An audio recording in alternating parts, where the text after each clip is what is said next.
Zimbabwean protesters have been holding monthly protests around the world this year, such as one recently here in Washington outside the South African embassy. South African President Jacob Zuma is the main mediator of the ongoing political crisis in Zimbabwe, 4 years after an accord known as the Global Political Agreement, or GPA, was signed to ensure reforms and free and fair elections.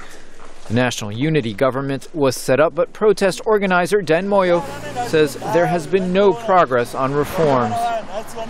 We are saying, Mr. Zuma, as we stand here as Zimbabweans, we are calling upon you to use the powers vested in you as the mediator of the GPA in Zimbabwe to ensure that there is a roadmap to free, fair and indisputable elections. One stipulation is that there must be constitutional change before the next round of voting.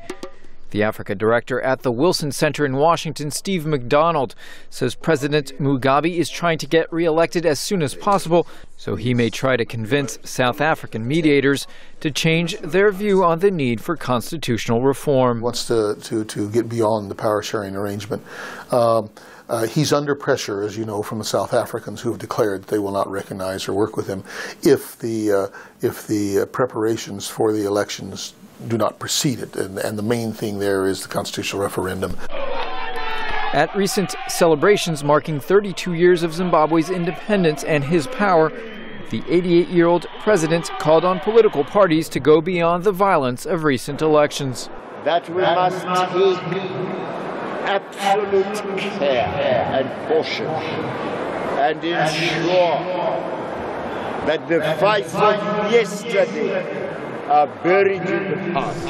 Mr. Mugabe has denied rigging previous elections. He has said he needs to stay in power to correct the wrongs of previous white minority rule and ensure the economic empowerment of Zimbabweans. Back in Washington, Nyari Joe sang opposition protest songs. She said Zimbabweans inside Zimbabwe are not free to question anything related to Mr. Mugabe or his ZANU-PF party. I want everybody in my country to be able to do anything because it's a free country. Because Mugabe now, you can't talk about the name of Mugabe, you go in jail. You can't even laugh when ZANU-PF is there, you go to jail.